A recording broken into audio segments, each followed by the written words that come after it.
আমার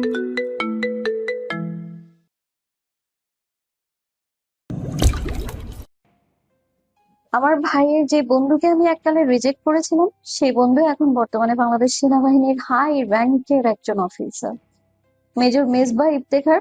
এই নামটা আমাকে আজ ভাবাচ্ছে ভীষণ। উনি আজ আমাদের বাসায় এসেছেন ভাইয়ের ইনভাইটেশনে। আমি নিজের ঘরে লুকিয়ে আছি কলি। ওনার সামনে যে যে দাঁড়াবো, কিন্তু কোন মুখে? সেই মুখ তো আমার নেই। 5 বছর আগে ওনাকে আমি অপমান করেছিলাম। শুধু অপমান নয়, প্রচন্ড রকমের অপমান করেছিলাম। ওনার মতো প্রবল আত্মসম্মান বোধ সম্পন্ন ব্যক্তিত্ববান মানুষ, পুরুষ মানুষও যদি সেদিন মাঝ রাস্তায় আমার সেই বিদ্যুটে কর্মকাণ্ড আর গলা চড়াও করা বন্ধ করতে অনুরোধ করেছিলেন খুব করে, আমাকে বলেছিলেন, প্লিজ আকসা, এটা পাবলিক প্লেস, একটু চুপ হয়ে যাও প্লিজ। মানুষ আছে, দেখছে আমার দেখে কিভাবে তাকিয়ে আছে দেখ। বড্ড বেশি অপমানিত বোধ করছি আমি, অথচ আমাকে কেউ কোনো পিঞ্চ করে একটা কথা বলার সাহস পায় না। এলাকায় এতটাই শান্ত ভদ্র ছেলে হিসেবে পরিচিত আমি, অথচ আজ তুমি আমার সব সম্মান ধুলে মিশে দিলে। আমাকে বকেটে ভাবছে, যদি আমি তাই নই।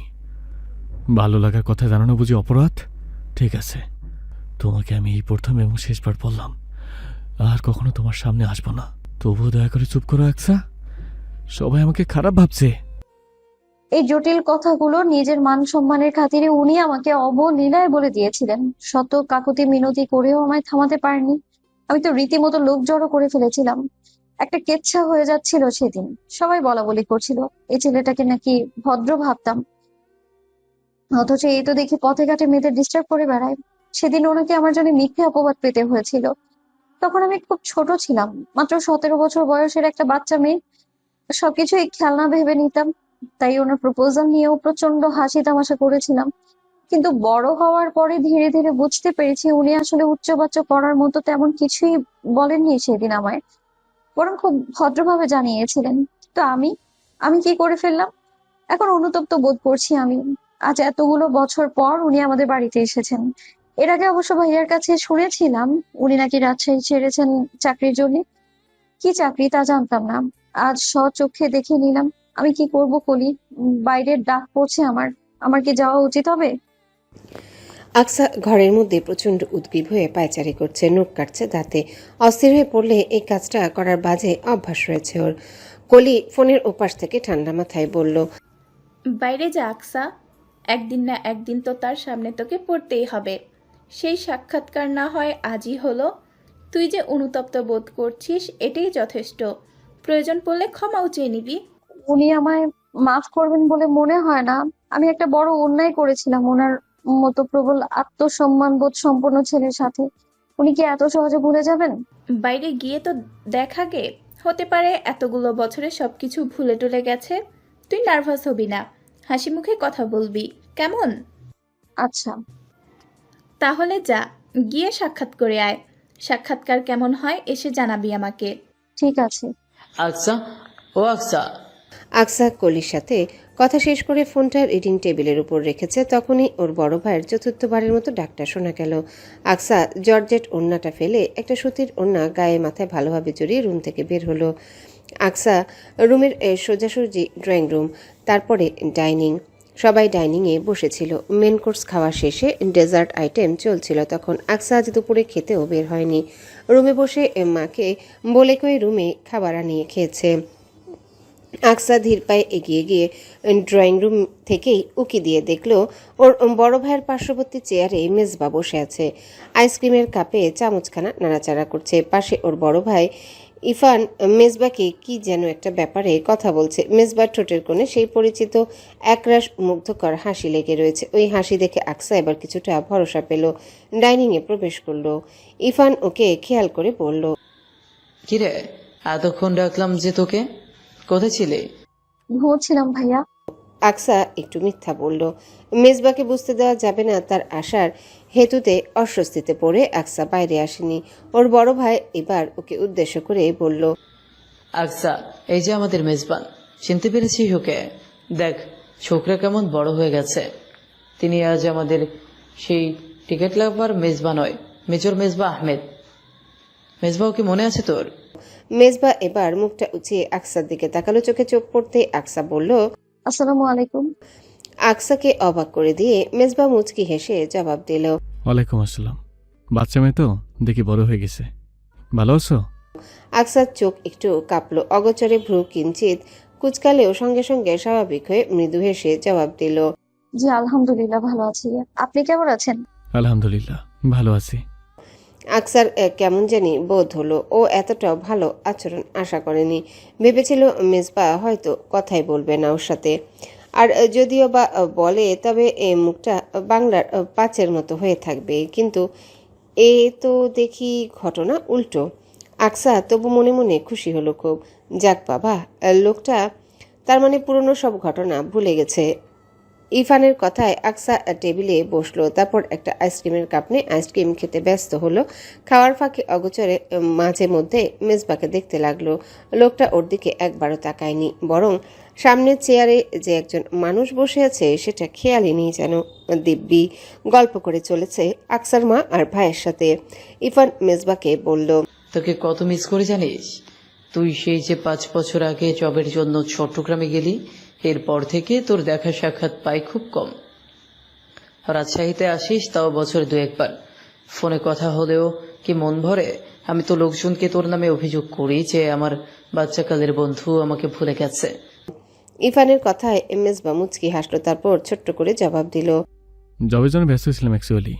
আমাদের জব জানিস তো কেমন, ছুটি কম পাওয়া যায়। আর এক্সকিউজ দিস না তো। তোকে এত করে বলতাম আমাদের বাসায় আসতে, কতবার ইনভাইট করলাম, আজ আসলেই তাও কতদিন পর। 5 বছর কি কম কথা? আগে তো আমাদের বাড়িতে আসতিস অনেক। আগের সময় আর এখনকার সময়ের মধ্যে ডিফারেন্স অনেক।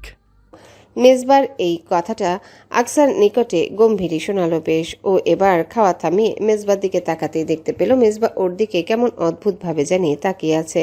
আকসা একটু অপ্রস্তুত হলো, সৌজন্যতামূলক হাসিও দিল। তৎক্ষণাৎ মেজবা ওর দিক থেকে চোখ সরিয়ে নিয়ে ইরফানের সাথে কথা বলায় ব্যস্ত হলো। আকসার মা আয়েশা পারভিন নওয়াবী সেমাইয়ের ডেজার্ট বোলটা মেজবার দিকে এগিয়ে দিয়ে বললেন, এটা খাও বাবা, তুমি তো তেমন কিছুই খেলে না। মিষ্টি একটু কম খাই আন্টি। মেজবা ভদ্রতাসূচক হেসে কথাটা বলতেই পাশ থেকে ইরফান বলে উঠল, হ্যাঁ মা, ও তো মিষ্টি জাতীয় খাবার কম খায়। তোমার মনে নেই আগে যখন ও আমাদের বাসায় আসতো তখন তুমি চা বানালে চায় চিনি দিতে নিষেধ করতো? আর এখন তো আরো বেশি ডিসিপ্লিনড হয়ে গেছে, মিষ্টি জাতীয় কোনো খাবারই খায় না। দেখো না এক্সারসাইজ করে বডি কেমন বাড়িয়েছে। ইরফান বেশ চটপটে, কথা বলে বেশি, আর এদিকে মেজবা চুপচাপ, কথা বলে কম। এক কথায় বলা চলে ইন্ট্রোভার্ট পারসন। আকসা এবার সরাসরি মেজবার দিকে তাকালো।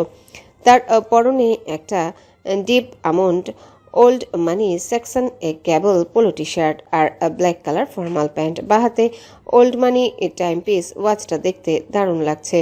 পূর্বে সেই ঝাঁকড়া চুল এখন আর্মি কাট। হাতে একটা সিম্পল চিকন তুর্কিশ রূপার আংটিও পরা। লোকটার যেই জিনিসটা সবচেয়ে বিশেষ তা হলো তার চোখ। চোখের মনি হালকা সবুজ রঙের, যেটাকে হ্যাজেল চোখ বলা হয়, এমন শেপ। মেজবার সেই চোখ আকসার উপর পড়তেই ও তড়িঘড়ি করে চোখ সরিয়ে নিল। মেজবা এবার টেবিলের উপর থেকে ফোনটা তুলে নিয়ে পকেটে রেখে আয়েশা পারভিনকে উদ্দেশ্য করে বলল, তাহলে আন্টি যেই কথা বলেছিলাম সেটা কিন্তু থাকলো। আপনারা আগামী শুক্রবার আমাদের বাসায় আসছেন, সবার ইনভাইটেশন রইল কিন্তু। আয়েশা বেগম হেসে আচ্ছা বাবা বলে সম্মতি জানালেও ইরফান একটু বাধা দিয়ে বলল, তুই তো এখানে আছিস 3-15 মতো, আমরা না হয় লেট করে যাই। হুম, লেট করা যাবে না। আন্টি কখনো আমাদের বাসায় যাননি। মামনি কিন্তু তোমাদের জন্য অ্যারেঞ্জমেন্ট করবেন। শিওর আসবি শুক্রবার। আমি কনফার্ম ধরে নিলাম, তুই না আসলে সমস্যা নেই, আন্টি গেলেই হবে। ইরফান আলতোভাবে মেজবার পিঠে একটা চাপড় বসে মৃদু হেসে বলল, আচ্ছা যাব, আমরা সবাই যাব। এখন উঠি তাহলে। মেজবা উঠতেই ইরফান ওর হাত টেনে ধরে বলল, আর একটু থাক, মাত্রই তো এলি। মেজবা ঘড়িতে সময় দেখে বলল, সরি, সময় নেই হাতে। একবার ছোটমণিদের বাসা যাইতেই হবে, নাহলে উনি রাগ করবেন। আর সন্ধ্যায় যাওয়ার কথা ছিল, এখন তো বিকেল হয়ে এসেছে, সেখানে পৌঁছতে সন্ধ্যা। তুই চল আমার সাথে। মেজবা ইরফানকে টেনে ধরলো। ইরফান আবার না করলো না। মেজবা ওর সবচেয়ে ভালো বন্ধু, মুখে না বললেও ওরা বেস্ট ফ্রেন্ড এভার। ও ওর সঙ্গে সহজে ছাড়ে না ইরফান। ছেলেটা ভীষণ ভদ্র এবং মার্জিত, ওর সঙ্গে ইরফানের খুব ভালো লাগে। এই জন্যই সুযোগ পেলেই ওর সঙ্গে থাকে। এতগুলো বছরের বন্ধুত্ব এটাই ঘটে চলেছে। দূরে থাকলেও বন্ধুত্বে কোনো খামতি নেই। ইরফান বাসায় পরা পরনের টি শার্টটা খুলে তৈরি হয়ে আসতে ওর ঘরে গেল। আয়েশা পারভিন তখন টেবিল থেকে সব এঁটো প্লেট আর খাবার সরিয়ে নিয়ে রান্নাঘরে গিয়েছেন। আকসা এতক্ষণ চুপচাপ ফোন দেখার ভান করছিল। এবার সবাই এই যেতেই খেয়াল করলো ডাইনিংয়ে শুধুমাত্র ও আর মেজবা ইফতেখার। ওর হঠাৎ এবার ক্ষমা চাওয়ার কথাটা মাথায় এলো। চটপট মেজবার দিকে তাকালো। মেজবা ফোন স্ক্রল করছিল তখন। আকসাকে গুরুত্বপূর্ণ কেউ হিসেবে যেন ধরছেই না ও, এমনটাই বোধ হলো আকসার। তবুও ও ক্ষমা চাওয়ার জন্য কথা বলার চেষ্টা করলো হালকা কাশি দিয়ে। যখন মেজবার মনোযোগ আকর্ষণ করতে পারলো না তখন হালকা স্বরে ডাকলো, মেজবা। মেজবা তৎক্ষণাৎ মুখ তুলে আকসার মুখ পানে তাকিয়ে বলল, মেজবা ভাইয়া? ওকে। জি। আকসা ঠিক বুঝতে পারলো না, তাই প্রশ্নটা করলো। মেজবা জবাব দিল, কারেকশন করিয়ে দিলাম। বয়সে খুব সম্ভবত 6-7 বছরের বড় হই তোমার। বড়দের কিভাবে সম্মান করতে হয় জানো না? নো প্রবলেম, না জানলে আমি শিখিয়ে দিচ্ছি। এখন থেকে মেজবা ভাইয়া বলে ডাকবে। বলো মেজবা ভাইয়া। আকসা স্তব্ধ বনে গেল। এই লোকটা কিছুক্ষণ আগেও হেসে হেসে ওর সাথে কথা বলছিল, হঠাৎ কি হলো আকসা ভেবে পেল না। ওকে চুপ থাকতে দেখে মেজবা একটু ধমকানো সুরে বলল, কি হলো বলো, কুইক। আকসা পারলে এখানে বাচ্চাদের মতো কেঁদে দেয়। এই 22 বছরের জীবদ্দশায় কখনো কেউ ওকে সামান্য ধমক তো দূর, উঁচু গলায় কথা বলেনি। ছোটবেলা থেকে প্রচুর আহ্লাদ পেয়ে বড় হয়েছে ও। সেই মেয়েকে কিনা এই লোক ধমকে কথা বলছে। আকসা কান্নারত স্বরে বলে উঠল, সরি মেজবা, আমায় ক্ষমা করে দিন। ওর কান্নারত কণ্ঠস্বর শুনেও মেজবা গলল না। অদ্ভুত শীতল এবং গম্ভীর স্বরের মিশ্রণে পাল্টা প্রশ্ন করল, why are you saying sorry to me? I don't see any reason. What do you mean? Aqsa থতমত খেল। ওর চোখ ঠিকরে অশ্রুকানা বাইরে বেরিয়ে আসার জন্য আন্দোলন শুরু করেছে যেন। আকসা কেঁদে দিল বলে তখনই ওর ভাই সেখানে চলে আসলো। আকসা যেন প্রাণে পানি ফিরে পেল। আর কিছুক্ষণ মেজবার সামনে বসে থাকলেও সত্যি কান্না করে দিত। এত কঠিন আচরণ নেওয়া যায় না, কেউ কখনো করেওনি আকসার সাথে। হঠাৎ করেই ও মেজবাকে ভয় পেতে শুরু করলো। আকসা সন্ধ্যার পর থেকে আর ঘরের বাইরে বের হয়নি একবারের জন্য। মেজবা চলে যাওয়ার পর সেই যে নিজের ঘরে এসে বসেছে, তারপর আর ওর মা ওকে রাতে খেতে ডেকেও ঘরের বাইরে নিয়ে আসতে পারেননি। আকসা জানিয়েছে ও আর রাতে খাবে না। মেজবা যেই পরিমাণ রূঢ় কথা ওকে শুনিয়েছে আজ, তাতেই ওর পেট ভরে গেছে। অন্য কিছু খাওয়ার আর প্রয়োজন পড়বে না। কলি সবে ফোন করেছে ওকে। ফোনের রিং বাজতেই আকসা কম্বলের নিচ থেকে ফোনটা বের করে কল রিসিভ করলো। ফোনের অপর প্রান্ত থেকে কলির উচ্ছ্বসিত কণ্ঠস্বর শোনা গেল। কলি বলল, কি রে, ভদ্রলোক তোকে মাফ করেছে? আর মা। আফসার কণ্ঠস্বরে সে কি মারাত্মক উপহাস নিজের প্রতি।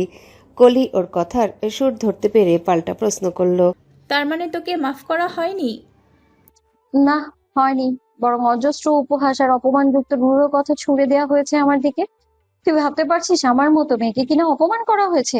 আমি কি অবলা নারী? উনি আমায় অপমান করার সাহস পেলেন কোথা থেকে? হ্যাঁ, আকসার রাগে শরীর কাঁপছে। কিছুক্ষণ আগেও যেই মনের বিষণ্ণতা ছিল সেটা এই রাগের কাছে ঠুনকো হয়ে গেছে।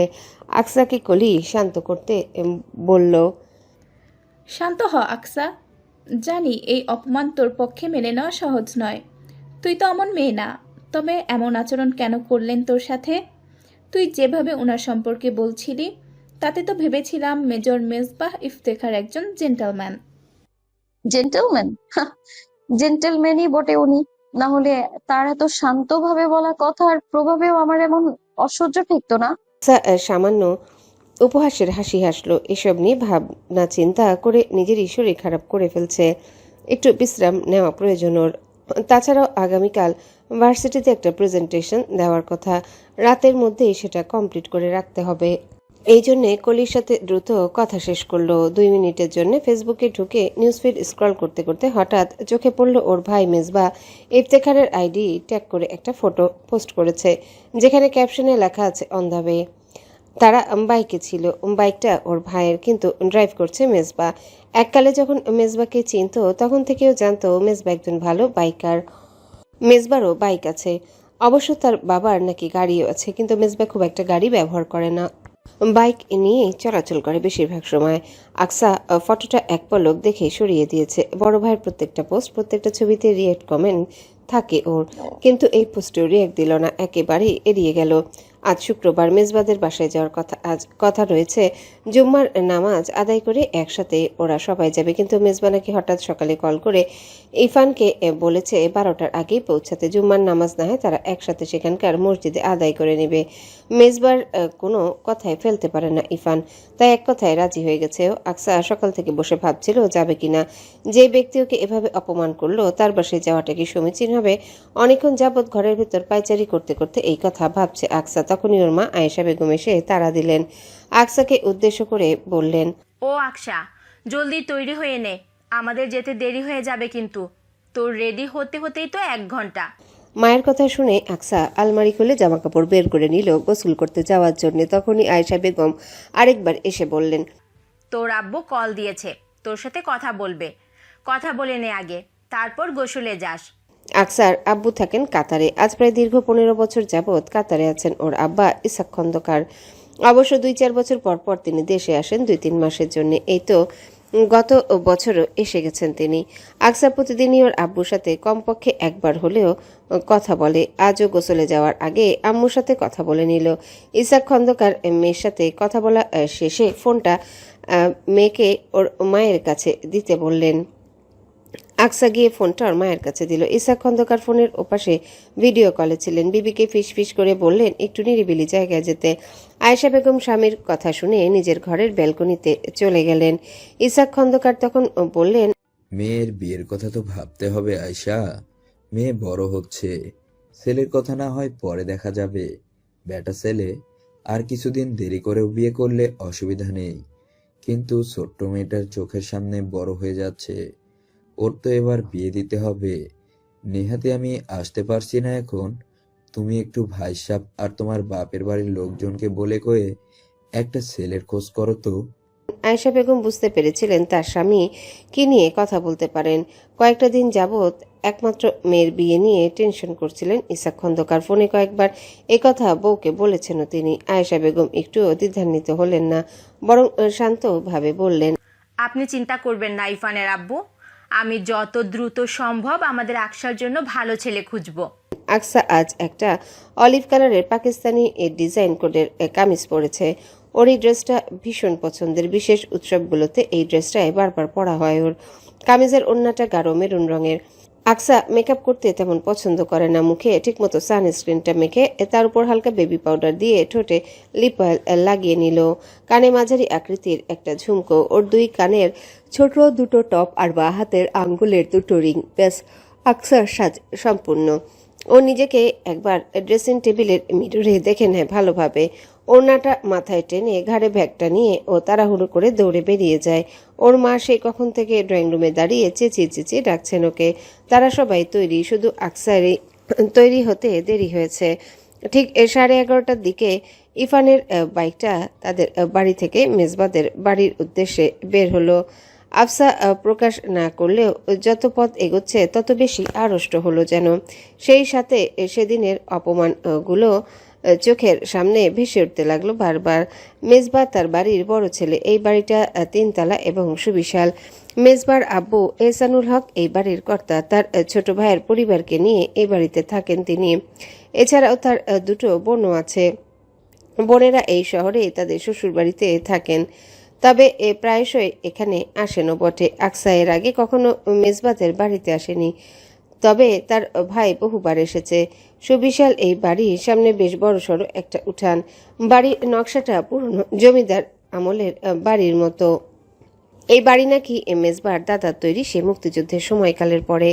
আকসা বাড়ির গেটের সামনে দাঁড়িয়ে এসব কথাই শুনছিল ওর ভাইয়ের কাছ থেকে। কলিং বেল বাজানো হয়েছে মিনিট খানেক আগে। তারপর দেখা গেল সামনে সিঁড়ি বেয়ে একজন মহিলা নেমে এসে কেচি গেট খুলে দিলেন। মহিলাটি সম্ভবত মেজবার মা হবেন। কিছুক্ষণের মধ্যে তারা কথাতেই বোঝা গেল তিনি মেজবার মা। তাকে এর আগে আকসা খুব একটা দেখেনি, আর মনেও নেই সেভাবে। তবে ওর মা আর ভাইয়ের খুব ভালো পরিচিতি বোঝা গেল। ভিতরে যেতে মেজবার মামুনি ঈশা বেগম বললেন, আপনাদের তো আরো আগে আসার কথা বলেছিলাম আপা, দেরি করলেন যে। মেজবার মা কপট রাগ দেখালেন। আয়েশা বেগম মৃদু হেসে বললেন, ওদের রেডি হতেই দেরি হয়ে গেল আপা, কিছু মনে করবেন না। আকসারা নিচতলা, তারপর দোতলা ছাড়িয়ে তিনতলায় গেল। ঈশা বেগম ওদেরকে দেখিয়ে নিয়ে যেতে লাগলেন। বললেন, আমরা পুরো পরিবার 3 তলায় থাকি, নিচের 2 তলায় ভাড়াটিয়ারা থাকে। আমাদের 3 তলায় একটাই ফ্ল্যাট, আবার বিশাল বড়। সেই ফ্ল্যাটে 7টা শোবার ঘর, প্রত্যেক ঘরে অ্যাটাচ বাথরুম, বসার ঘর, রান্নাঘর 2টো, খাওয়াও হয় একই ঘরে। আসলে আলাদা থাকার কথা কখনো ভাবিনি।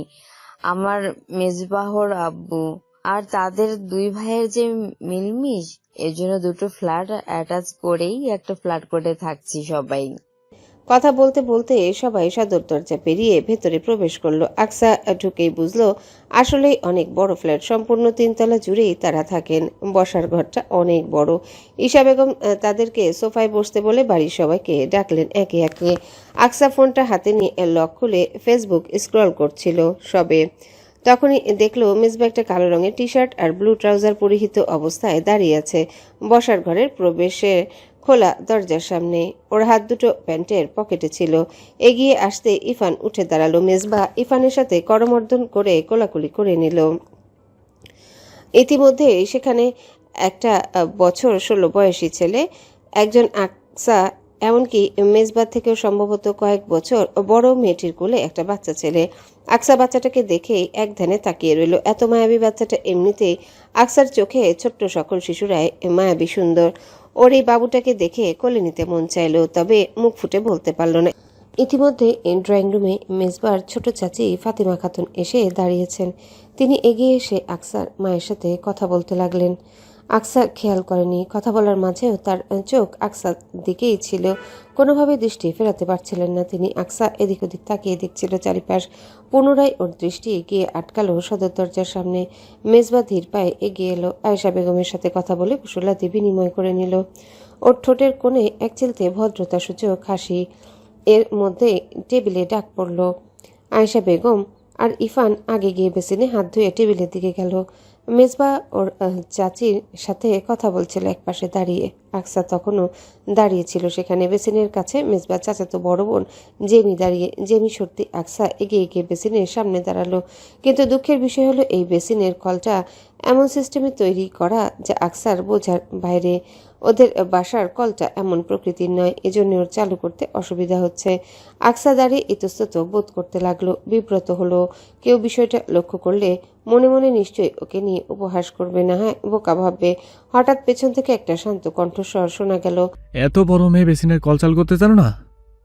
মেজবার সুচালো কণ্ঠস্বর শুনে পেছন ফিরে তাকালো আকসা। তার মুখ একদম স্বাভাবিক, শান্তশিষ্ট। এই বাড়ির সবচেয়ে ভদ্র ছেলেটা, যাকে সবাই পারলে মাথায় তুলে রাখে। মেজবা আকসার দিকে শান্ত চাহনিতে তাকিয়ে থেকে বলল, নেহাতেই আমাদের বাসায় অতিথিদের অসম্মান করা চলন নেই, না হলে। মেজবা থেমে যায়। পুনরায় পেছনে ঘাড় ঘুরিয়ে বলে ওঠে, জেমি আপু, এসে বেসিনের কলটা চালু করে দিয়ে যাও, একজন কল চালু করতে পারছে না। কথা শেষ করে মেজবা গটগট পায়ে হেঁটে চলে গেল ডাইনিং রুমের দিকে। আকসা ওখানে ঠায় দাঁড়িয়ে রইল।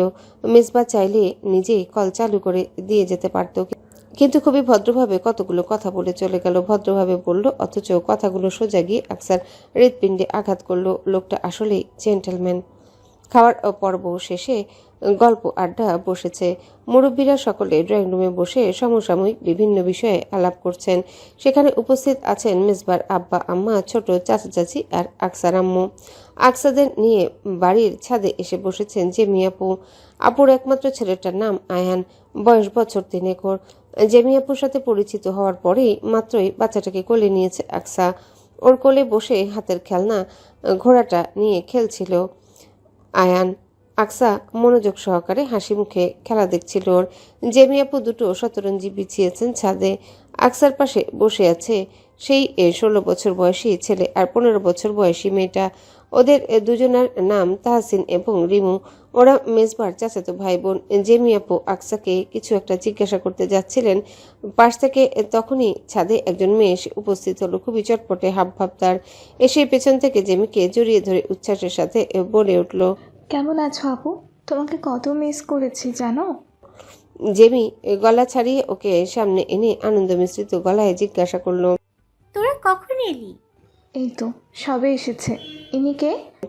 হঠাৎই পাশে চোখ পড়তে আকসাকে দেখে কৌতূহলী হয়ে প্রশ্ন করলো মেয়েটি। জেমি পরিচয় করিয়ে দিল আকসাকে, বলল, আকসা, ও হলো আমাদের ছোট ফুপুর বড় মেয়ে, নাম মিহি। মিহি, ওর নাম আকসা, মেজবা বন্ধুর বোন। ওদেরই আজ ইনভাইটেশন ছিল আমাদের বাসায়। মিহি স্বভাবগত ও খুব মিশুক। চট করে বসে গেল মাঝখানে। বাদামের ঝোলা এনেছিল হাতের মুঠোয় লুকিয়ে, সেটা জেমি আর আকসার সামনে খুলে ওদের ছুলে হাতে ধরিয়ে দিতে দিতে বলতে লাগলো, লুকিয়ে আনতে হয়েছে, জনগণ দেখলে আর একটাও ভাগে পেতাম না। ভালো কথা। মেজবা ভাইয়া কোথায় আপু? ভাইয়াকে তো দেখলাম না ড্রয়িং রুমে। ড্রয়িং রুমে নেই? না নেই, আম্মু তো মামা মামিদের সাথে গল্প করতে বসে গেল ড্রয়িং রুমে, কিন্তু ভাইয়াকে দেখিনি সেখানে। তাহলে হয়তো ইফানকে নিয়ে আড্ডা দিচ্ছে ঘরে। আমি গিয়ে ডেকে আনি ভাইয়াকে। সবাই আড্ডা দিচ্ছে, তারা কেন ঘরে বসে থাকবে? মিহি দ্রুত উঠে গেল শতরঞ্জি ছেড়ে। পেছন থেকে জেমি বলল, যাস না মিহি, ও এখন এখানে আসবে না, শুধু শুধু যে লাভ নেই। আকসার কেমন যেন খটকা লাগলো। মেজবা এখানে আসবে না কেন? ও আছে বলে? হ্যাঁ, সেটা হতেই পারে, হওয়াটাই বরং স্বাভাবিক, কারণ পুরোটা সময় মেজবা ওর থেকে দূরত্ব বজায় রেখেছে। এমনকি গতদিনও। আজ ডাইনিং টেবিলেও ওঠার পরে খেতে বসেছে, এমনকি ওর মুখোমুখিও বসেনি। ওকে এড়িয়ে যাওয়ার জন্যে বেসিনের কলও খুলে দিতে এগোয়নি। আকসা তো এতটুকু ভালোভাবে বুঝে গেছে যে মেজবা ওকে এড়িয়ে চলছে এবং ভবিষ্যতে এড়িয়ে যাবে। এখানে ও আছে এ কথা মেজবা জানে, তার মানে নিশ্চয়ই মেজবা এখানে আসবে না। এই কথাটা তো আকসা ভালোভাবেই জানে, কিন্তু জেমি আপু কিভাবে এতটা নিশ্চিত হলো মেজবা যে আসবে না? সে কিভাবে জানলো? ব্যাপারটা স্বাভাবিকভাবে নেওয়া যেতে পারত, কিন্তু কেন জানি আকসা চেষ্টা করে স্বাভাবিকভাবে নিতে পারছে না। মনে একটা খটকা থেকেই যাচ্ছে। আকসা জেমি আপুর সাথে কথা বলছিল ওর পড়াশোনার বিষয়ে, ভার্সিটি লাইফ কেমন কাটছে সেসব নিয়ে। তখনই এই সিঁড়িতে খটখট চলনে শব্দ শুনে ঘাড় ঘুরিয়ে তাকাতেই দেখলো ওর বড় ভাই আর মেজবা এসে দাঁড়িয়েছে ছাদের দরজার সামনে। মিহি পাশে দাঁড়িয়েছিল, মেজবার এক হাত ওর দু হাতে শক্ত করে জড়িয়ে ধরে রাখা। মিহি আরো জোরে সামনের দিকে ওদের টেনে নিয়ে এসে জোরে বলতে লাগলো, দেখো আপু, ভাইয়ারা বসে দাবা খেলছিল, জোর করে টেনে এনেছি আমি। মিহিরা এগিয়ে এসে শতরঞ্জির সামনে ওদের মুখোমুখি সারিতে দাঁড়ালো। মেজবা পকেটে হাত গুজে এক্ষণে দাঁড়িয়ে রইল। ইরফান গিয়ে আকসার পাশে বসে পড়ল। জেমি একবার আকসাকে দেখে আরেকবার মেজবাকে দেখলো। জেমির মুখ কিছুটা বিষণ্ণ, মনে হচ্ছে চিন্তিত ভীষণ। জেমি মিয়ে যাওয়া স্বরে মেজবাকে উদ্দেশ্য করে বলল, ভাই, এখানে এসে বস। মেজবার হাবভাব দেখে মনে হচ্ছিল না যে সেখানে বসবে, তবে বড় বোনের কথা শুনে বসে পড়ল তার পাশে। আয়ান কাঁদছিল খিদে পেয়েছে বলে। আকসা ওকে জেমি আপুর কোলে দিল। মিহি সেই কখন থেকে কথা বলেই চলেছে রিমু আর তাহসিনের সাথে। ইরফান ফোন স্ক্রল করছে। আকসার চোখ স্বভাবত মাঝে মধ্যে মেজবার দিকে পড়ছে, তবে মেজবা একবার ওর দিকে ফিরে তাকাচ্ছে না। হঠাৎ মিহি বলে উঠল, এখানে যে গল্প আড্ডা হচ্ছে তা কি বোঝার উপায় আছে? এপাশ থেকে ইরফান জিজ্ঞাসা করলো, কেন, কি হয়েছে? মিহি বলল, আসরটা কেমন যেন মরা মরা লাগছে, একটু জাঁকজমকপূর্ণ হওয়া দরকার। দাঁড়াও, আমি আসছি। কথাটা বলেই মিহি দৌড়ে উঠে চলে গেল সিঁড়ির দিকে। জেমি আয়ানকে ফিডার খাওয়াতে খাওয়াতে পাশে ফিরে মেজবাকে বলল, খালামুনির বাসায় তো গিয়েছিলি কতদিন, তাদের কেমন অবস্থা জানালি না তো ভাই? সবাই ভালো আছে আপু? তোমার ইস্তিয়াকের কথা মনে আছে?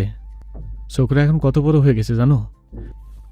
3 বছর পর এই গেলাম, তখন ছোট্ট একটা ছেলে ছিল, আর এখন লম্বা হয়েছে খাম্বার মতো, ব্যাটা ছেলে হয়ে গেছে। হাসতে হাসতে কথাগুলো বলতে লাগলো মেজবা। আকসা অবাক চোখে চেয়ে রইল। এই লোক এত সুন্দর করে কথা বলে, তার ভাই বোনদের সাথে, বিশেষত জেমি আপুর সাথে বোধহয় একটু বেশি ফ্রি। মেজবার মন খুলে কথা বলা দেখেই বোঝা যাচ্ছে তাদের মধ্যে বেশ ভালো বন্ধুত্বপূর্ণ সম্পর্ক। মেজবা বোধহয় তার সকল কথা জেমি আপুকেই বলে। আকসা মুখে কিছু না বললে ওর মনে একটা অদ্ভুত নাম না জানা অনুভূতির সঞ্চার হতে লাগলো। ও একধানে তাকিয়ে দেখতে লাগলো মেজবা জেমি আপুর সাথে কত সুন্দরভাবে গল্প করছে হাসি মুখে। হঠাৎ কথার মাঝে আকসার দিকে চোখ পড়তে মেজবার চোয়াল শক্ত হয়ে গেল। ও দৃষ্টি অন্যদিকে ফিরিয়ে নিল। জেমি মেজবাকে এভাবে হঠাৎ ঘুরে যেতে দেখে আকসার দিকে শঙ্কিত চাহনিতে তাকালো। মেজবার আব্বা হেজাজ মাহমুদ আর ছোট চাচা জালাল মাহমুদ একই সোফায় বসে আছেন। আকসার আম্মা আয়েশা বেগমের পাশে মেজবার চাচি ফাতেমা খাতুন আর ফুপু ঋতু বেগম বসে আছেন। ঈশা বেগম পান আনতে ভেতরে গিয়েছেন, যদিও এখানকার কেউ সচরাচর পান খায় না, তবে অতিথি আপ্যায়নে দেওয়া হয় প্রায়শই। হেফাজ মাহমুদ এবং জালাল মাহমুদ এতক্ষণ নিজেদের মধ্যে নিচুস্বরে আলোচনা করছিলেন কিছু বিষয়ে। মূলত কিছুক্ষণ আগে তাদেরকে তাদের বইয়েরা ভেতরের ঘরে ডেকে নিয়ে কিছু কথা বলছিলেন। সেই বিষয়ে আলোচনা এগুলোর তোড়জোড় চলছে। ফাতেমা খাতুন তার স্বামীকে চোখের ইশারায় বোঝালেন কথাটা পারতে, কিন্তু জালাল মাহমুদ ইতস্তত হয়ে স্ত্রীর ঘাড়ে দায়িত্বটা চাপিয়ে দিলেন। অগত্যা ফাতেমা খাতুনই আসরে আয়েশা বেগমকে উদ্দেশ্য করে বলে উঠলেন, আপা, আপনার সাথে কিছু বিষয়ে কথা ছিল। সব সময় তো আর দেখা সাক্ষাৎ হওয়ার সুযোগ নেই। আজ যখন এসেছেন এবং আজই আমাদের কথা বলার ইচ্ছেও রয়েছে, তাহলে এখনই বলে ফেলি। আয়েশা বেগম জিজ্ঞাসা করলেন, কি কথা আপা? ফাতেমা খাতুন মৃদু হেসে বললেন, বড় আপা আসুক, আপা বললেই বেশি ভালো হয়। আসলে তার জন্য বেশি জরুরি তো। আয়েশা বেগম বুঝতে পারলেন না ঠিক কী বিষয়ে কথা বলতে চাইছেন তারা। মিহি যখন ছাদে ফিরেছে তখন ওর হাতে একটা গিটারটা মেজবার। সবাই জানে এটাও সর্বসঙ্গী। সবসময় মেজবার সাথে এই গিটারটা থাকে। এটার সাথে অনেক স্মৃতি জড়িয়ে আছে। ক্যান্টনমেন্ট থেকে বাসায় ফেরাকালীন প্রত্যেকবারই ওই গিটারটা সঙ্গে করে নিয়ে আসে। বোনের হাতে গিটার দেখে হতাশ হলো জেমি। বলল, গিটার কেন নিয়ে আসলি মিহি? রিপিট। ভাইয়া গান গাইবে তাই। মিহি এসে শতরঞ্জিতে বসে পড়ল। মেজবা একবারও গান গাওয়ার কথা বলেনি, বরং ভাবসাব দেখে মনে হচ্ছে না যে ও গান গাইবে। ও কিছুটা গম্ভীর স্বরে বলল, গিটারটা রুমে রেখে আয় মিহি, গান করার মুড নেই এখন, আমি আসছি। মেজবা উঠতে যাবে তখনই মিহি ওকে টেনে ধরে বসিয়ে বলল, না না ভাইয়া, আজ আর তোমাকে ছাড়ছি না। গান গাইতেই হবে তোমার। অনেক দিন হলো গান গাও না, অথচ আগে তুমি প্রত্যেকবার যখন বাসায় আসতে তখনই গান গাইতে। গান গাওয়ার মুড সবসময় থাকে না। মৃদু হেসে অথচ গম্ভীর গলায় বলা কথাটা কিসের ইঙ্গিত করলো তা ঠিক বোঝা গেল না। শুধু কথাটা শোনা মাত্র আকসা মেজবাকে একবার আর চোখে দেখলো। পাশ থেকে ইরফান ওকে অনুরোধ করে বলল, তুই তো এক সময় আমাদের ক্যাডেট কলেজ লাইফে অনেক গান গাইতিস দোস্ত। আমাদের গ্রুপে একজনই বেস্ট সিঙ্গার আছে, সেটা তুই। শুনেছি ক্যান্টনমেন্টে যাওয়ার পরেও অবসরে প্রায়শই তোর গান গাওয়া হতো। গান গাওয়া তো তোর পেশা, তাহলে আজ সবার অনুরোধে গাইতে কি অসুবিধা? প্লিজ দোস্ত। ওপাশ থেকে এবার জেমি আপুও বললেন, একটা দিন তো ভাই। জেমি আপুর কথা শুনে অবশেষে গিটার হাতে নিল মেজবা। ধীরে ধীরে গিটারে সুর উঠালো। মেজবা চোখ বুজে গাইতে লাগলো। আকসা মুগ্ধ। এত সুন্দর কণ্ঠস্বর, এত সুন্দরভাবে কেউ গান গাইতে পারে। অন্তর থেকে আসলে এই গান এত সুন্দরভাবে গাওয়া যায় না। শুনেই বোঝা যাচ্ছে মেজবা গান নিয়মিত গায় এবং ওর গানের কণ্ঠ মারাত্মক। আকসা আবারও মনোযোগ দিল। মেজবা গাইছে। মেজবা একটুখানি থামলো। ও তখন চোখ বুজে রয়েছে। এবার আরো বেশি গলা ছেড়ে গাইতে লাগলো। অসহ্যকর সুন্দর। লোকটা বোধহয় সিঙ্গার হতে যে ভুলে আর্মড অফিসার হয়ে গিয়েছে। এ পর্যায়ে এসে আকসার মনে হলো মেজবার কি এই বুক ভার হয়ে আসছে? মেজবা কি অনেক বেশি যন্ত্রণা এবং ভেতরকার হাহাকার নিয়ে গানটা গাইছে? নাহলে একটা গান এতটা বেদনাদায়ক মধুর কেন শোনাবে? এর আগেও তো বহুবার স্কুলের সাংস্কৃতিক অনুষ্ঠানে এই গানটি শুনেছে মেজবা। কই কখনো তো এমন অনুভূতি হয়নি। হঠাৎ করে আকসা বোধ করলো এই গানটা আজ অনেক কথা বলে দিতে চাইছে, যেন মেজবার ভেতরকার যন্ত্রণা উপলব্ধি করাতে চাচ্ছে। মনে হচ্ছে যেন মেজবার জীবনে অনেক সংগ্রাম, অনেক বেশি হাহাকার। মানুষ কি তার জীবনের সকল দুঃখ, কষ্ট, যন্ত্রণা গানের মাধ্যমে উন্মুক্ত করে দিতে পারে? আকসার বাসায় আজ কলি এসেছে। হঠাৎ কলিকে নিজ বাড়িতে বলা নেই কওয়া নেই উপস্থিত হতে দেখে আকসা অবাক হল বেশ। ওকে সোফায় টেনে বসিয়ে জিজ্ঞাসা করলো, তুই হঠাৎ? কেন আসতে পারি না? অবশ্যই আসতে পারিস, কিন্তু না বলে কয়ে তো কখনো আসিস না। তাছাড়া তোকে তো দূরবীক্ষণ দিয়েও সহজে খুঁজে পাওয়া যায় না। তো এমন আচানক দেখে অবাক হলাম আর কি। কলি বলল, আসলে আমাকে আন্টি ডেকেছে। আন্টি ডেকেছে মানে? আম্মু কেন তোকে ডাকবে? আন্টি কল দিয়েছিল আমাকে, বলল কি একটা জরুরি কাজ আছে, আমাকে আসতে হবে। তাই সকাল সকাল চলে এলাম। কারণটা কি? আকসা পুরো কথা শেষ করার আগে আয়েশা বেগম ড্রয়িং রুমে এসে কলিকে দেখে বললেন, ও তুই চলে এসেছিস মা, বস, আমি চা নাস্তা নিয়ে আসি। আয়েশা বেগম রান্নাঘরে চলে গেলেন। আকসা কলির কাজ ঘেঁষে ফিসফিসিয়ে বলল, কেন রেখেছে আম্মু তোকে? কারণটা তো জানি না, আন্টি বলল আসার পরে জানাবে। তোকে তো আম্মু কখনো এইভাবে কল দিয়ে ডাকে না, তাই ব্যাপারটা একটু অদ্ভুত ঠেকছে আমার কাছে। আকসা চিন্তায় পড়ল, কি এমন কাজ যার জন্য এমন জরুরি তলব। এরই মধ্যে আয়েশা বেগম ড্রয়িং রুমে আসলেন চা নাস্তা নিয়ে। টি টেবিলের উপরে ট্রে রেখে সামনে সোফায় বসলেন। কলিকে জিজ্ঞাসা করলেন, তারপর বল মা, দিনকাল কেমন চলছে? আলহামদুলিল্লাহ ভালো আন্টি, তোমরা সবাই কেমন আছো? এই তো আছি ভালো। তোর বাসায় সবাই কেমন আছে? সবাই ভালো আছে। আয়েশা বেগম চায়ের কাপে চিনি মিশিয়ে চামচ নাড়াতে নাড়াতে বললেন, তোর সাথে কিছু কথা ছিল মা। জি আন্টি বলো, কি কথা? আমাদের বাসায় আজ মেহমান আসবে, বুঝলি? আমার আকশাকে দেখতে আসবে। এখন কথা হচ্ছে, আকশার তো আর কোনো বোনও নেই যে ওর পাশে থাকবে এই সময়ে বা ওকে সাহায্য করবে। ওর কাছের মানুষ বলতে তুই আছিস, ওর সাথে থাকিস সব সময়, ওকে বুঝিস ভালোভাবে। তুই একটু আজকের দিনটা আমাদের এখানে থেকে যা মা, বিকালে বাসায় চলে যাস। আমাদের আত্মীয় স্বজনেরা বিকালের আগে আসবেন কজন, কিন্তু এখানে তো বলতে গেলে আমি একা মানুষ, ইরফানের আব্বুও নেই দেশে। একা হাতে সব কিছু সামলানো একটু কষ্টকর হয়ে যাবে। তুই আকশার সাথে থাকলে তবুও সাহায্য হতো কিছু। কলি এবার নড়ে চড়ে বসে বলল, ও এই কথা আন্টি, কোনো সমস্যা নেই। আমি তো ভাবতেই পারিনি আকসাকে দেখতে আসবে আজ। আপনি চিন্তা করবেন না, আমি আকসার সাথে থেকে ওকে তৈরি করিয়ে দিব। সবকিছু ঠিকঠাক মতো হবে, নিশ্চিন্ত থাকুন। আয়েশা বেগম একটু চিন্তামুক্ত হলেন। গতকাল থেকে এ নিয়ে চিন্তায় চিন্তায় তার রাতের ঘুম হারাম হয়ে গেছে। তার আত্মীয়েরও বেশিরভাগ সবাই দূরে, তেমন কেউ কাছাকাছি নেই যে জরুরি তলবে এসে তাকে সাহায্য করতে পারবে। আয়েশা বেগম সকালে ইরফানকে বাজারে পাঠিয়েছেন। ইরফান আসলে তিনি রান্নার কাজ শুরু করে দিবেন। আয়েশা বেগম কলিকে বললেন, তাহলে তুই ওকে নিয়ে ঘরে যা মা, দুপুরের পর রেডি করিয়ে দিস। আকসা পুরো ঘরময় পায়চারি করছে আর দাঁত দিয়ে নখ কাটছে। কলি বিছানার উপর বসে একটার পর একটা বিস্কুট খাচ্ছিল। আকসাকে চিন্তিত দেখে প্রশ্ন করল, তোর কি হয়েছে দোস্ত, এমন দার্শনিক হয়ে গিয়েছিস কেন? কলির প্রশ্ন শুনে আকসা চট করে এসে বিছানার উপর বসে বলল, ভাবছি কি ভাবছিস? আমাকে হঠাৎ দেখতে আসবে কেন?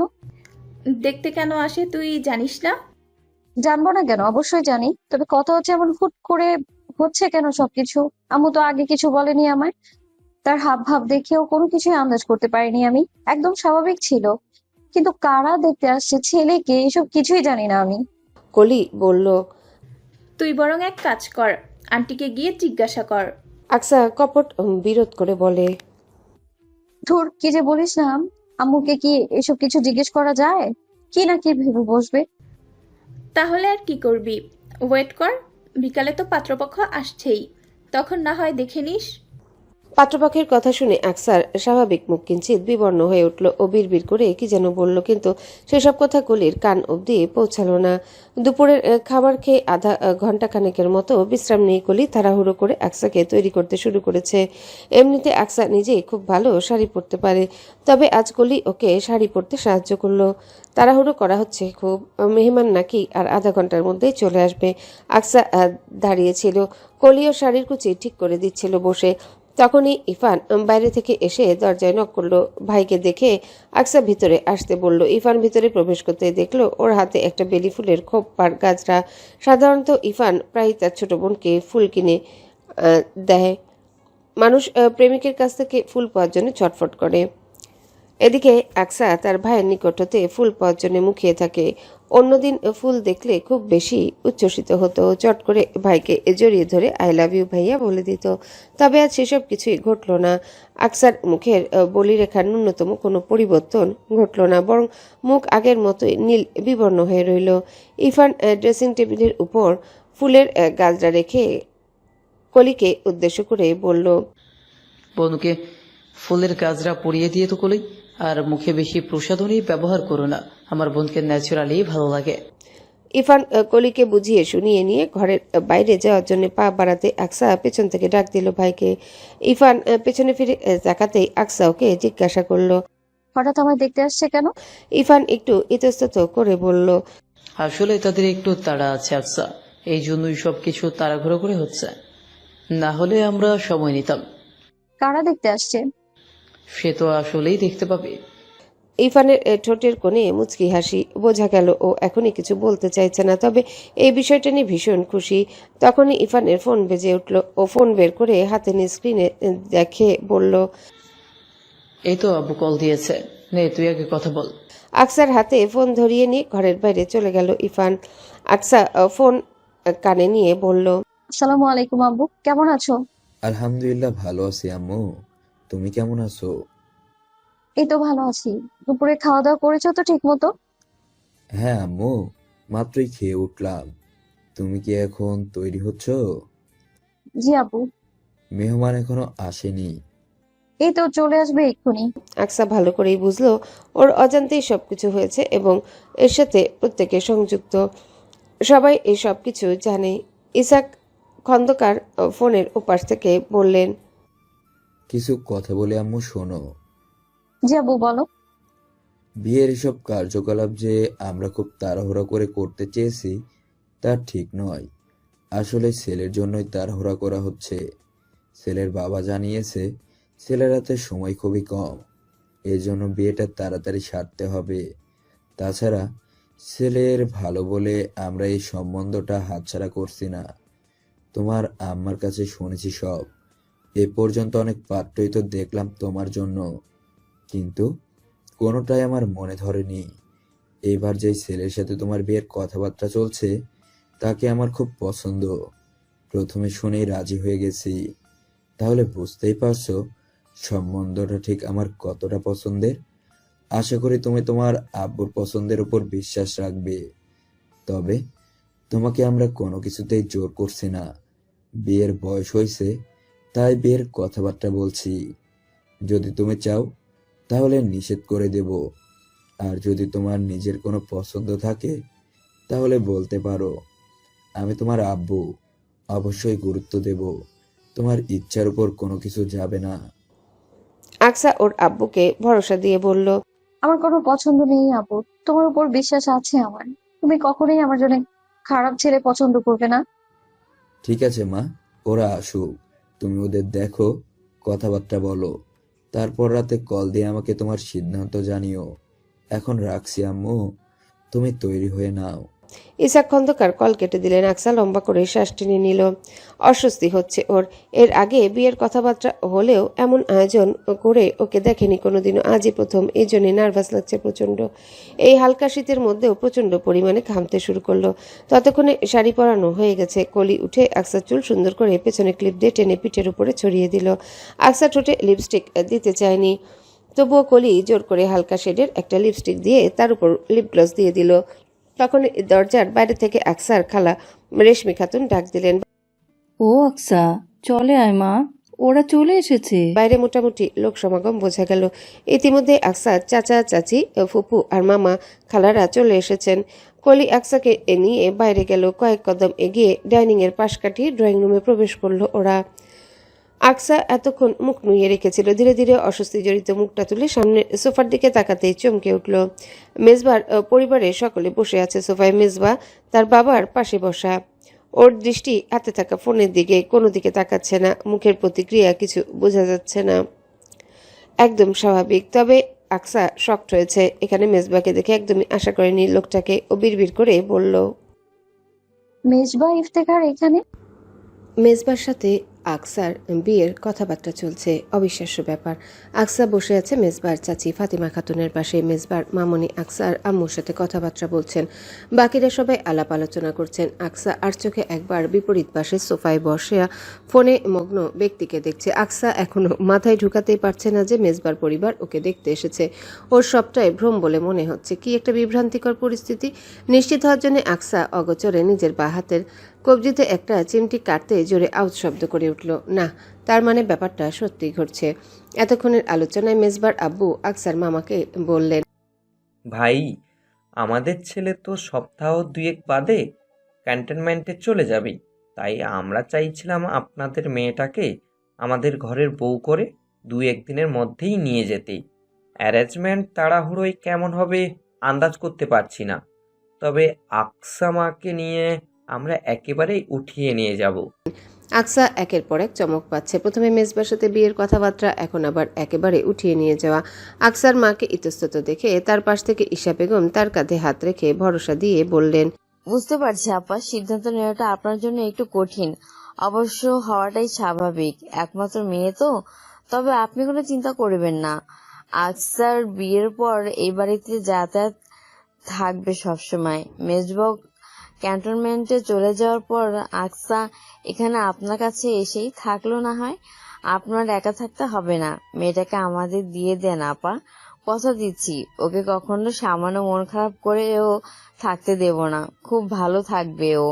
আমি যতদিন বেঁচে আছি ততদিন ওকে কোনো কষ্ট ক্লেশ করতে দেব না, এরপর সংসার ওর হাতে দিয়ে যাব। আয়েশা বেগম বললেন, আপনারা বসে সবাই গল্প করুন আপা, আমি মেয়েকে নিয়ে ওর সাথে একটু কথা বলে আসি। আকসাকে ইশারায় ডেকে ভেতরের ঘরে নিয়ে গেলেন আয়েশা বেগম। ঘরের দরজা ভেজিয়ে দিয়ে নিচু স্বরে ওকে বললেন, বুঝতেই তো পারছো মা, সব কিছু কত তাড়াহুড়ো হচ্ছে। যদি সময় থাকতো তাহলে আমি তোমাকে সিদ্ধান্ত নেওয়ার জন্য ভাবার সময় দিতে পারতাম, কিন্তু এখন হাতে সময় একদমই কম। বিয়ের তো পাকা কথা আজই হতো। এই বিয়েতে তোমার আব্বুর এবং আমার সম্মতি শুরু থেকেই আছে, তবে জানতাম না এতটা তাড়াহুড়ো বিয়ে হতে পারে। ভেবেছিলাম 1-2 দিন সময় পাবো, কিন্তু তারা আজ একেবারে মেজবাকে নিয়ে এসেছে আংটি পরিয়ে দিয়ে যাবে বলে। তোমার আব্বুর সাথে তো নিশ্চয়ই তোমার কথা হয়েছে। দেখো, মেজবার মতো ভালো ছেলে কিন্তু আর হাজার খুঁজলেও সহজে পাওয়া যাবে না।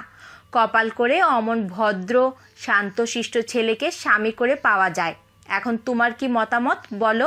আকসা এখনো অনুভব করতে পারছে না ওর সাথে এসব কি হচ্ছে। মেজবা কেন রাজি হলো এই বিয়েতে? মেজবার তো রাজি হওয়ার কথা নয়, অথচ তাকে দেখে একটুও বোধ হলো না যে সেই বিয়েতে অমত করেছে, এমনকি রাজিও আছে। সেটাও ঠিক বোঝা যাচ্ছে না, বোঝার কায়দা নেই। মেজবার সাথে কথা বললে অন্তত বুঝতে পারত, কিন্তু সেটাও এই মুহূর্তে সম্ভব নয়। যত দ্রুত সম্ভব সিদ্ধান্ত জানাতে হবে। আকসা পড়েছে দোটানায়। তখনই ও চোখ বুঝে রাব্বুর বলা কথাগুলো স্মরণ করলো। আকসার রাব্বু তার জন্যে কোনো খারাপ ছেলে পছন্দ করবেন না, এতটুকু বিশ্বাস আকসার আছে। আর মেজবা তো এই যুগের হিসেবে শতভাগ ভালো ছেলে। আজ অবধি কেউ ওর একটা দুর্নাম অবধি করতে পারেনি। মেজবার কোনো খারাপ অভ্যাসও আগে পরে কোনোদিনও আকসার চোখে পড়েনি। পুরনো ঘটনার কেই বা মনে রাখে, মেজবাও নিশ্চয়ই মনে রাখেনি। আকসার মনেও যে মেজবার জন্য কিঞ্চিত অনুভূতি আছে একথা মনকে জিজ্ঞাসা করে অস্বীকার করতে পারল না ও। শেষমেশ নানান দোনা মনে করে অবশেষে আকসা ওর মাকে বলল, জি আম্মু, আমি এই বিয়েতে রাজি আছি। এক নিঃশ্বাসে চোখ বুজে কথাটা বলে ফেলল আকসা।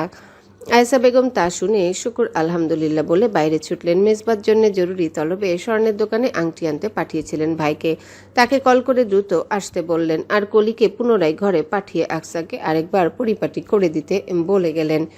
আকসার ছোট মামা খুব তাড়াহুড়া করে ফিরেছেন। আজই যে আংটি বদল হবে এই বিষয়টা আগে থেকে কেউই জানতো না, এমনকি পরিপূর্ণ সিদ্ধান্ত পৌঁছানো হয়নি এর আগে। ঘণ্টাখানেক আগেই দুই পরিবার আলোচনা করে সিদ্ধান্তটা নিয়েছে। মেজবার আঙ্গুলের মাপ নিয়ে আংটি কেনা হয়েছে। আকসার ডাক পড়ল ড্রয়িং রুম থেকে। ও একদম চুপচাপ, কোনো কথা বলছে না, কারো দিকে তাকাচ্ছেও না। মনের মধ্যে অজস্র দ্বিধাদ্বন্দ্ব চলছে, তবে কাউকে মুখ ফুটে কিছু বলতেও পারছে না। বলবেই বা কিভাবে? সবকিছু এতটাই তাড়াহুড়োই হচ্ছে যে আকসা নিজেই দ্বিধায় পড়ে গেছে। ওর মনে হলো অন্তত আংটি বদলের আগে মেজবার সাথে একবার করে কথা বলে নিলে ভালো হতো, কিন্তু সেরকম সময় বা পরিস্থিতি কোনোটাই পাওয়া গেল না তৎক্ষণাৎ। ছোট খালা এসে এক প্রকার ধরে বেঁধে ওকে ড্রয়িং রুমে নিয়ে গিয়ে সোফায় মেজবার পাশে বসিয়ে দিলেন। মেজবা একটা ব্লু রঙের শার্ট এবং ব্ল্যাক ফর্মাল প্যান্ট পরিহিত, হাতে একটা সিলভার শেডের রিস্ট ওয়াচ। চুলগুলো বাসায় থাকার কারণে সামান্য কিছুটা বড় হয়েছে, যদিও ভালোভাবে লক্ষ্য না করলে বোঝার উপায় নেই। অবশ্য আকসার চোখে পড়েছে শুরুতেই, ও আর চোখে মেজবাকে দেখছে, তবে মেজবার দিকে একবারও ফিরে তাকিয়ে দেখছে না। আকসা আশেপাশে দেখল সবাই কথা বলে ব্যস্ত, হইচই হচ্ছে খুব। ওদের দিকে এই মুহূর্তে খেয়াল নেই কারো। এই সুযোগেও চাপা স্বরে মেজবাকে ডাক দিল। মেজবা। আকসার ডাক শুনতে মেজবা পাশ ফিরে তাকালো। এবার এই প্রথম আকসাকে শাড়ি পরিহিত অবস্থায় দেখলো। মেরুন রঙের শাড়ি, ফর্সা শরীরে কৃষ্ণচূড়ার ন্যায় ফুটে আছে যেন। ঠোঁটে গাঢ় মেরুন লিপস্টিক আর চোখে হালকা কাজল, এক হাতে ডজন খানেক কাচের চুড়ি, চুলগুলো মাথায় তোলা, শাড়ির আঁচলের নিচে ঢাকা পড়েছে। কিছু চুল গলার পাশ থেকে বেরিয়ে সামনের দিকে সে বুকের উপর ছড়িয়ে পড়ে আছে। মেজবা একবারের বেশি তাকিয়ে দেখলো না আকসাকে, পর মুহূর্তে চোখ নামিয়ে নিল। আকসা ওর মনোযোগ আকর্ষণ করতে পেরে এবার জিজ্ঞাসা করলো, আপনি কি ফ্যামিলি প্রেশারে এই বিয়েতে রাজি হয়েছেন? না তো, কেন? মেজবা ভ্রুকুচকে কথাটা বলল। আকসারও কিছু বলতে চাইছিল, কিন্তু সেই সুযোগ আর পেল না। ওর আম্মু আর হবু শাশুড়ি এগিয়ে এসে আংটি ধরিয়ে দিলেন আকসা এবং মেজবার হাতে। ঈশা বেগম ছেলেকে বললেন, আকসার হাতে আংটি পরিয়ে দাও আব্বু। মায়ের কথা শুনে আকসার বা হাতে অনামিকা আঙ্গুলে আংটি পরিয়ে দিল মেজবা। এতটুকু দ্বিরুক্তি করলো না। এদিকে আকসাকে বলার পর আংটি পরাতে গিয়ে হাত কাঁপতে লাগলো, ওর বুক ধুকপুক করতে লাগলো, মন এবং মস্তিষ্কের দ্বিধাদ্বন্দ্বের মাঝে আটকে যেতে লাগলো বারবার। অনেক কসরত করার পর অবশেষে ও মেজবার হাতে আংটি পরাতে সক্ষম হলো। আংটি পরিয়ে ও মেজবার দিকে তাকালো। মেজবার সামনের দিকে তাকিয়ে আছে। লোকটা যে কি করছে, কি চাই, কিছুই বুঝতে পারছে না আকসা। কথাও ভালোভাবে হলো না, আর মুখ দেখে তো কিছু বোঝারই উপায় নেই। আকসার আম্মু মিষ্টি নিয়ে আসলেন। নিজ হাতে হবু মেয়ে জামাইকে মিষ্টি মুখ করিয়ে দিতে হাসি মুখে বললেন, আজ কিন্তু মিষ্টিকে না করা যাবে না বাবা। নাও, তোমার শাশুড়ির হাতে মিষ্টি মুখ করো। আজ মেজবা মিষ্টি খেতে না করলো না। হবু শাশুড়ির কথায় সামান্য ভদ্রতা সূচক হাসি দিল। আকসার হবু ও শ্বশুরবাড়ির সবাই বিদায় নিয়েছেন সন্ধ্যার পরপরই। তার যাওয়ার আগে আলোচনা হয়েছে আগামীকাল বাদ পরশু ঘরোয়াভাবে গায়ে হলুদ, এরপর দিন বিয়ে। আয়েশা বেগমকে তারা নিষেধ করেছিলেন বেশি প্রেশার না নিতে, তবু আয়েশা বেগম তাদেরকে জানিয়েছেন মেয়েকে যেহেতু একেবারে উঠিয়ে দেবেনি, তাই ছোটখাটো করে হলেও বিয়ের আয়োজন করবেন। গায়ে হলুদ ঘরোয়াভাবে হলেও বিয়েটা আয়োজন করে হোক। তাই তো আজ থেকে আকসাদের বাড়িতে উৎসবের আমেজ লেগেছে। আগামীকাল বিকালে আকসা এবং মেজবার বিয়ের কেনাকাটা শুরু হবে। দুই পরিবার একসাথে মিলেই শপিংয়ে যাবে। আকসার আত্মীয় স্বজনেরা সবাই একে একে আসতে শুরু করেছে। পাশের বাসার মানুষেরা এবং ভাড়াটিয়ারা এসে এসে দেখে যাচ্ছে ওকে। হই হুল্লোড় এবং বিয়ের আমেজ চলছে বেশ। তবে আকসার মনে কোনো আমেজ নেই। মেজবার সাথে স্পষ্ট করে কথা বলা হলো না। কথা না বলা পর্যন্ত শান্তিও পাচ্ছে না। কি করা যায় সেটাই ভাবছে। বেশি চিন্তা করলে আকসা ঘরময় পায়চারি করে দাঁত দিয়ে নখ কাটে। এই মুহূর্তে সেটাই করছে। হঠাৎ ওর একটা বুদ্ধি আসলো মাথায়। সঙ্গে সঙ্গে ঘর থেকে বেরিয়ে বড় ভাইয়ের ঘরে গেল। ইরফান বসে ল্যাপটপে মুভি দেখছিল। আকসা ভেতরে ঢুকে চটপটে গলায় ভাইকে বলল, ভাইয়া, তোমার মেজর বন্ধুর নাম্বারটা দাও তো। হঠাৎ এসে আকসার বলা এহেন কথা শুনে ইরফান ভ্রুকুচকে জিজ্ঞাসা করলো, নাম্বার দিয়ে কি করবে? কথা বলবো। আকসার সোজাসাপটা জবাব শুনে ইরফান আর কিছু বলল না। আকসাকে নাম্বারটা বলতেও ফোনে ডায়াল করে নিজ নিজ ঘরে চলে গেল। মেজবা তখন বাইরে শাহাবুদ্দিন চাচার টঙের দোকানে এসে বসেছে বন্ধুদের নিয়ে। ক্যাডেট কলেজের সব বন্ধুরা ডিফেন্সে জয়েন করেনি। এদের মধ্যে অনেকেই ব্যবসা করছে, না হয় অন্য চাকরি। মেজবা রাজশাহী ফিরলে বন্ধুদের সাথেই বেশি সময় কাটায়। আজও সন্ধ্যায় বাসায় আসা মাত্র এক বন্ধুর কল দিয়ে পুরনো আড্ডাস্থলে যেতে বলল। মেজবা সঙ্গে সঙ্গে এখানে চলে এসেছে। বন্ধুদের সাথে নানান কথাবার্তার হাসি ঠাট্টা চলছিল। মেজবার বিয়ের কথা শুনেছে ওরা, ওদেরকে ইনভাইট করা হয়েছে। মেজবা বিয়ে করছে বলে ওরা ওকে খেপাচ্ছিল। বন্ধু মহলে এখনো পর্যন্ত একমাত্র মেজবা আর ইফানি সিঙ্গেল। এবার তো মেজবারও বিয়ে হয়ে যাচ্ছে। রাকিব ওকে বলল, দোস্ত, তুই তো গেলি রে, দিল্লির লাড্ডু খেলে বুঝতে পারবি জীবনটা কতটা বেদনাময়। আমরা খেয়ে এখন পস্তাচ্ছি। আসরের মাঝে হাসির রোল পড়ল। মেজবা বন্ধু মহলে বরাবরই একটু চুপচাপ এবং ভদ্র স্বভাবের। ও এই বিষয় নিয়ে তেমন কোনো কথা বলল না। হঠাৎ মেজবার ফোনের রিংটোন বেজে উঠতে ও ফোন বের করে দেখলো আননোন নাম্বার থেকে কল এসেছে। এখানে হই হুল্লোড় হচ্ছিল বলে ও উঠে কিছুটা দূরে নির্জন জায়গায় গিয়ে কল রিসিভ করে জিজ্ঞাসা করলো, কে? আসসালামু আলাইকুম, আমি আকসা বলছিলাম। ওয়ালাইকুম আসসালাম। জি বলো। আপনার সঙ্গে কিছু কথা ছিল। বলে ফেলো। দেখা করা যাবে আপনার সাথে? সামনাসামনি বলে বেশি ভালো হতো। আপনি কি দেখা করতে পারবেন আগামীকাল? ইয়া, শিওর। কোথায় দেখা করবে সেটা আকসা বলে দিল। মেজবা ওকে বলে কল কেটে দিল। মেজবার কণ্ঠস্বর তো স্বাভাবিকই মনে হলো আকসার কাছে। তাহলে কি মেজবা স্বেচ্ছায় এই বিয়েতে রাজি হয়েছে? সকাল সকাল আকসা তাড়াহুড়ো করে তৈরি হচ্ছে। মেজবার সাথে দেখা করার কথা 10:30। এখন বাজে 10:45। আকসার হাতে সময় কম। এদিকে আবার মেজবা নাকি দেরি করা পছন্দ করে না, সব কাজ টাইম টেবিল মেনটেন করে চলে। কথা আকসা একবার ওর বড় ভাইয়ের কাছ থেকে শুনেছিল, তাই এত তারা। আকসা চুল বাঁধছিল, তখনই ওর ফোনের রিংটোন বেজে উঠলো। ফোন হাতে নিয়ে দেখলো কলি ফোন করেছে। আকসা কল রিসিভ করতে ওপাশ থেকে কলি বলল, কি খবর দোস্ত? গতকাল তো দেরি হয়ে যাচ্ছিল বলে তাড়াহুড়ো করে বাসায় ফিরতে হলো। এজন্য পরে তোর সাথে কথা বলারও সুযোগ পেলাম না। সরি রে দোস্ত। ইটস ওকে, আমার খবর আর জানতে চাস না। নাজেহাল অবস্থায় আছি আমি। আকসার ফ্যাকাশে গলা শুনে কলি বুঝতে পারলো ব্যাপারটা।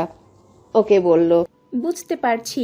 গতকাল যখন শুনেছিলাম সেই মেজর মেজবা ইফতেখারের সাথেই তোর বিয়ে ঠিক হয়েছে, তখন বেশ অবাক হয়েছিলাম। এমন একজন মানুষের সাথে তোর বিয়ে ঠিক হলো, যার সাথে কিনা তোর দ্বন্দ্ব চলে। তুই বা কেন এই বিয়েতে রাজি হয়ে গেলি, এটাই তো আমি বুঝতে পারলাম না। কিছুটা অনুভূতি আর বাকিটা পরিস্থিতি, এটাই ধরে নিতে পারিস। তার মানে? কলি শোন না, আমার একটু মেজবার সাথে দেখা করতে যেতে হবে। বেবি পিঙ্ক কালারের ড্রেস পরেছি, ঠিক আছে নাকি চেঞ্জ করবো বলতো? বুঝতে পারছি না আমি ঠিক। আকসা কথা ঘুরিয়ে অন্য কথায় গেল। কলি ধরতে পারল না। ও বলল, যেটা পরেছিস সেটাই ঠিক আছে, তোকে এই রংটাতে দারুণ মানায়। তা মেজরের সাথে দেখা করতে যাচ্ছিস কি কারণে? ওনার সাথে জরুরি কিছু কথা ছিল। আকসা মিয়ে যাওয়া কণ্ঠে জবাব দিল। কলি আরো কিছু বলতেই যাচ্ছিল, তার আগে আকসা তড়িঘড়ি করে বলল, আমার লেট হয়ে যাচ্ছে রে দোস্ত, এখনই বের হতে হবে আমায়। আমি এসে তোকে কল করছি। আর হ্যাঁ, সবকিছু ঠিকঠাক থাকলে আগামীকাল কিন্তু গায়ে হলুদ। আম্মুকে বলেছিল, মনে আছে তো? একদম ভোরে চলে আসিস আমাদের বাসায়, ব্যাগ গুছিয়ে আনিস। বিয়ে অবধি আমার সাথেই থাকবি তুই, আন্টিকে বলে নিস। এখন রাখছি, হ্যাঁ, পরে কথা হবে। আকসা কল কেটে দ্রুত চুল পনিটেল করে বেনি করে নিল। বেনিটা সামনের দিকে এনে কাঁধের পাশে থেকে রেখে বুকের উপর ছেড়ে দিল। ওই চোখে হালকা কাজল আর ঠোঁটে লিপ গ্লাস দিয়ে ব্যাগটা ঘাড়ে ঝুলিয়ে বেরিয়ে পড়ল দ্রুত। আকসা রিকশায় বসে আছে। শহরাঞ্চলের যানজট সে তো আর যে সেই কথা নয়। এই যানজট ছাড়াতে কতক্ষণ লাগবে কে জানে।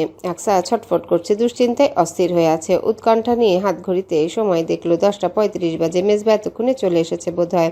রুলস অ্যান্ড রেগুলেশন মেনে চলা লোকদের কোনো কাজে দেরি হয় না, এটুকু ধারণাতে আছে। আকসা উদ্গ্রীব হয়ে এসব ভাবছিল, তখনই ওর ফোনের রিংটোন বেজে উঠল। ও চটপট ব্যাগে থেকে ফোনটা বের করলো। স্ক্রিন অন করতে দেখলো মেজবার নাম্বার থেকে কল এসেছে। আকসা ভয়ে ভয়ে কল রিসিভ করতেই ফোনের উপাস থেকে তৎক্ষণাৎ শোনা গেল, কোথায় তুমি? এত লেট হচ্ছে কেন? আকসা অস্থির কণ্ঠে বলল, রিয়েলি সরি, আসলে জ্যামে পড়ে গিয়েছি, এজন্যই লেট হচ্ছে আসতে। জানতাম এমন জ্যামে পড়বো, জানতাম না। আকসা শেষোক্ত কথাটা বিড়বিড় করে বলে। ফোনের ওপাশ থেকে মেজবার গলা শোনা গেল, জানো, যখন ঢাকা শহরে এমন জ্যাম সচরাচর পড়বেই, তাহলে টাইম মেনটেন করে চলবে না। এতটুকু তোমার বোঝা উচিত না? সরি, আপনি আর 10-15 মিনিটের মতো অপেক্ষা করুন প্লিজ, আমার আসতে বেশি সময় লাগবে না। মেজবা কোনো কথা বলল না, কলটা ঠাস করে কেটে দিল। আকসা উদ্গ্রীব দৃষ্টিতে সামনে তাকিয়ে দেখতে লাগলো। তখনই হঠাৎ যানজটের মাঝে একটা প্রাইভেট কারে পাশ ঘেঁষে একটা ছোট বাচ্চা মেয়ে এগিয়ে আসলো আকসা যে রিকশায় বসেছিল সেটার কাছে। মেয়েটার হাতে একটা কঞ্চিতে ঝোলানো কতগুলো ফুলের মালা এবং ছোট বালতিতে অনেকগুলো গোলাপ। আকসাকে উদ্দেশ্য করে মেয়েটা বলল, আপু, ও আপু, কটা ফুল নেন না? নেন না আপু, দেখেন একদম সতেজ তাজা তাজা ফুল। এই বেলি ফুলের মালাগুলা দেখেন, এগুলা পরলে আপনারে খুব সুন্দর লাগবো। আকসা মেয়েটার মুখের দিকে তাকালো, তারপর একটা বেলি ফুলের মালা নিয়ে নিল। হঠাৎ আকসার মনে হলো দুটো গোলাপও নেওয়া যায়। সবসময় তো সাক্ষাতে ছেলেরা মেয়েদের জন্য ফুল নিয়ে আসে, আজ না হয় মেয়ে হয়ে আকসাই মেজবার জন্য ফুল নিয়ে গেল। হোক না একটু ব্যতিক্রম, মাঝে মধ্যে কিছু ব্যতিক্রম বিষয় অদ্ভুত সুন্দর হয়ে ওঠে। আকসা আরো দুটো গোলাপ নিয়ে মেয়েটার হাতে 200 টাকার একটা নোট ধরিয়ে দিল। মেয়েটা বাকি টাকা ফিরিয়ে দিতে চাইলেও আকসা ফেরত নিল না। ততক্ষণে যানজট ছেড়ে দিয়েছে। রিকশাওয়ালা মামাকে দ্রুত যেতে বলল আকসা। রেস্টুরেন্টটা রুফটপ, ভীষণ সুন্দর করে সাজানো। আকসা উঠে মেজবাকে কল দিল। প্রথমবার কল দেওয়াতে কল রিসিভ হলো। আকসা ওকে জিজ্ঞাসা করলো, কোথায় আপনি? কর্নারের টেবিলে। আকসা কর্নারের দিকে যেতেই দেখলো মেজবা বসে আছে সেখানে। ওর পরনে একটা ব্ল্যাক ফর্মাল শার্ট এবং সিলভার ফর্মাল প্যান্ট, হাতে সেই ওল্ড মানি টাইম পিসটা। আকসা মিষ্টি হেসে এগিয়ে গিয়ে মেজবার সামনে চেয়ারে বসতে বসতে বলল, সরি, অনিচ্ছাকৃত দেরি হয়ে গেল আমার। It's okay, no problem at all. মেজবার ঠোঁটের কোণে মৃদু এক চিলতে হাসি, মুগ্ধ করার মতো। আকসা বিমোহিত হলো, যেন ওর সামনে কখনোই মেজবাকে এইভাবে হাসতে দেখেনি লোকটা। একটা গ্যাস দাঁত আছে, হাসলে দারুণ লাগে। আকসা বেশিক্ষণ ধ্যানে থাকতে পারল না। তার আগে মেজবার হাতে টেবিলের পাশে রাখা একটা ফ্লাওয়ার বুকে ধরিয়ে দিল। আকসা এতক্ষণ কথা বলার চক্করে ফ্লাওয়ার বুকেটা খেয়াল করেনি। সাদা রঙের র্যাপে মোড়ানো বুকেতে হালকা পিঙ্ক কালারের কতগুলো গোলাপ ফুল অদ্ভুতভাবে আকসার পরিহিত ড্রেসের সাথে মিলে গেছে। মনে মনে ভীষণ উচ্ছ্বসিত হলো ও। মেজবা হাসি মুখে বলল, আসলে প্রেমিক পুরুষ নই তো, এই জন্য জানা নেই প্রথম ডেটে কী ধরনের ফুল নিতে হয়, তাই এই বুকেটা কাস্টমাইজ করে নিয়েছি তোমার জন্য। Please take this. আকসা বুকে হাতে নিয়ে ঘুরিয়ে ফিরিয়ে দেখতে খেয়াল করলো ও বুকের উপরে একটা সাদা রঙের লম্বা কার্ড সংযুক্ত।